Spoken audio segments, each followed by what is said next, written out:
All right, now I know more about this than Caleb does. But Yeah. we're gonna talk about Iowa. Yeah, I lacked quite a bit on college football last year. I didn't watch a lot, so I'm not exactly 100% sure on everything. But I watched pretty much every Iowa game last year.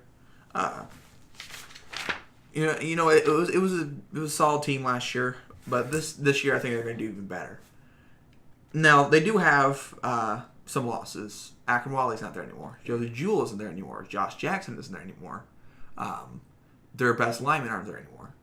Yeah. But they have some upcoming talent that is. I do know that much. Okay. Yeah, you know that Kirk Ferentz is the best coach in the NCAA. Yes, I know this much. And he deserves to win the Coach of the Year award every year. That Iowa does good. Really quick, out of the 3 players you mentioned, who do you think is going to be the biggest loss for Iowa? Like biggest impact. Biggest impact probably. I'd probably say Josie Jewell. Okay. Because I don't know if we have a star linebacker that's going to be able to just to track the ball as well. I think we still have some solid ones. Yeah. If you could find them. That's Nick Neiman. Oh, brother of Ben Neiman, I guess. Christian Welch, Aaron Menz, I know Amani Jones is. Jack Hockaday. Are you done reading your Iowa roster? I don't know who any of these people are. Well, yeah. And I've been watching Iowa, so linebacking core is not going to be the greatest. So Josie Jewell's biggest loss. I do agree that Josie Jewell's biggest loss for similar reasons, as well as some different ones. I would say Josh Jackson, but he only started for one full season. Right.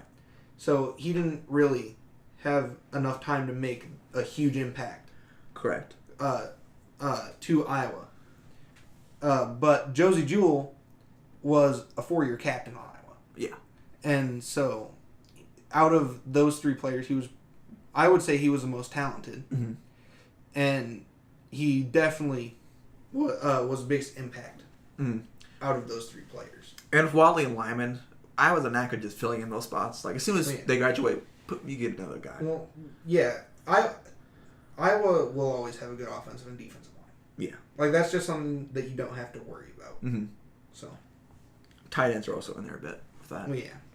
And then we always have a solid quarterback that's just he's always a pro-style quarterback that's solid in college and then doesn't really make it in the pros. Sadly. Stanzi. I think he was on 3 different NFL teams, then went to the CFL. Yeah. And a nice backup for the CFL. No, he got cut. Right. Yeah, he got cut 2 months ago. Mm-hmm. Yeah, that was a sad day. Right. So sad. Marvin McNutt's GM for the Titans, though.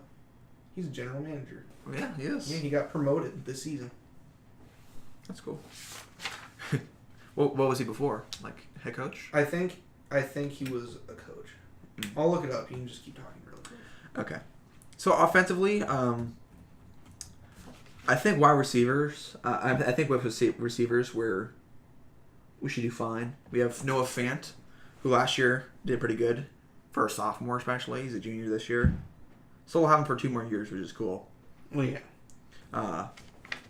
See, find my wide receivers. Okay, he was head coach, and then for our last year, and then he was promoted general manager for this season. Oh, okay. Nick Easley is also decent.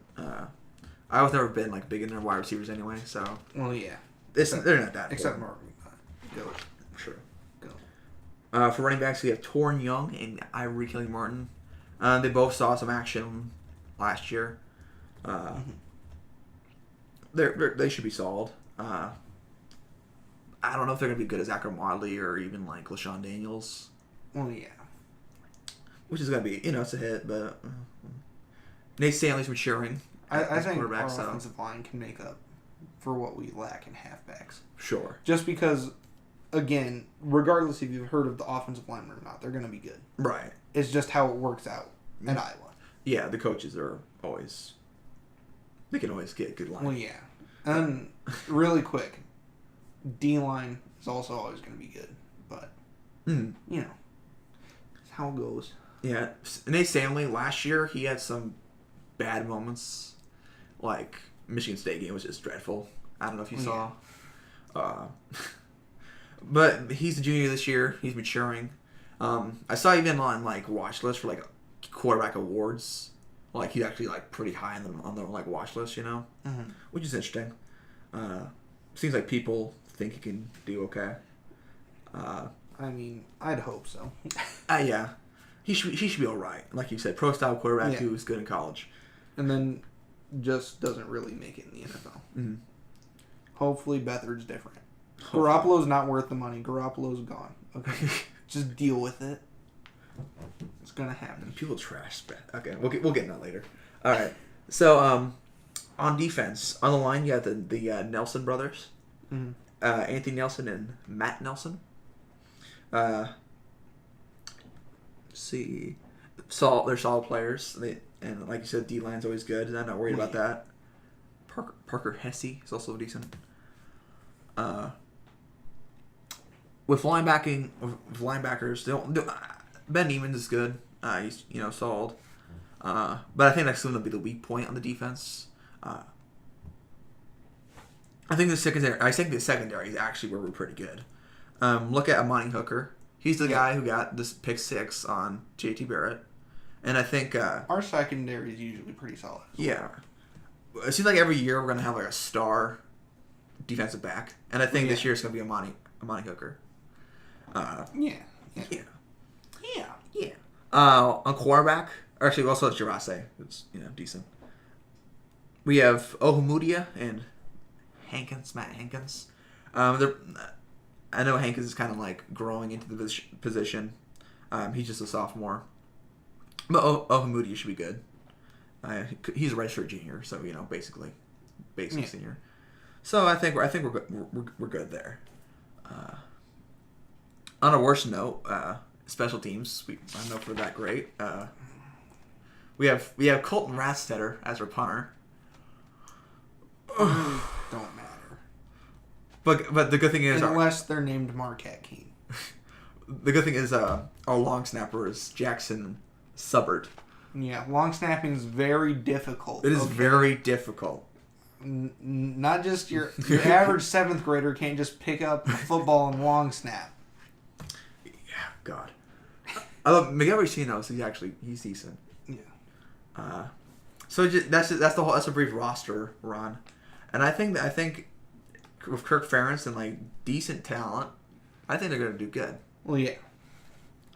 Also, easy schedule this year compared to what they usually get. Well, yeah. They're playing UNI. They're playing. Yeah, because Iowa usually gets a pretty tough schedule. They do, but they're not playing like Ohio State this season. They're not playing Michigan or Michigan State. They do play Penn State. Oh my God. That's probably going to be like their toughest game of the year. Yeah, I have them losing that one. I hope they don't because they lose to Penn State like every time they play. Oh, yeah. I hope this year they can pull a win, but I feel like the only way they would pull a win against Penn State is if like they do kind of bad the rest of the year. Like I feel like it's like something like a 6-6 Iowa team would do, I think that if Iowa can come out and play defense and stop Penn State's offense, that they'll be good. Sure, but there's a pretty small chance of that happening. Penn State has a really good offense. Yeah. Hopefully we get a repeat of the 2015 season. We go like 12-0 because when we went undefeated, it was a decently easy schedule. Well, yeah. I think even easier than this year, but I mean we had a solid team too. So I think we're gonna do good. That's very, very fair. All right. So that's a rundown of the Iowa team. Also, bowl game. Will they win it? I have no idea. They usually lose those, but bowl games are a crapshoot. Okay? Yeah, it's hard to predict who's going to be in what bowl game until at least halfway through the season. And then even then, it's going to be even harder to predict who's going to win what bowl game, and then it's an absolute mess until it's already been decided who's in what bowl game. I mean, for all we know, like Iowa could end up with my ranking, they could still end up in the national championship. Yeah, Because Probably not. if Alabama can make it to the championship without winning their like conference game, I mean, although Iowa's been always underappreciated, but that was bullshit. No, Alabama, I don't think should be allowed to make the national championship. If they get a loss. No, they should not. I don't think that's fair at all, especially if there are going to be other undefeated teams or other teams that are better that only have a loss. Right. They're not playing FCS teams in the middle of the goddamn season. The Citadel. Well, they play Mercer. That was like Clemson to play Citadel. Dude, oh, it's so bad. I don't... Listen, if you're going to call a team top tier, they should not play the Citadel. Exactly. They should have to play top tier teams all season long. Fucking Patriots. Let's see. Let's see Alabama's star-studded. Oh, they did play Citadel. Yeah, that I told you. Okay, all right. I told you that All they right. did. They play Citadel. Really, looking at their schedule, their toughest game is probably going to be Auburn. Probably because it's the Iron Bowl and they lose that. Yeah, they don't have a tough schedule. They play a Louisville without Lamar Jackson. They play For a team that's top tier. yeah. Who they playing? Nobody. They're playing nobody. They're the Patriots of college football. But yeah. Win the Super Bowl every year, or the national championship in this case, and you get one of the easiest schedules. Mm-hmm. At least for being a top tier team. We can rant more about the SEC in our next podcast. Yeah. Because God, I hate the SEC. It's overrated. It is. Because all the teams get easy schedules. They do. All right. So just let's move on. Yeah. Let's move on.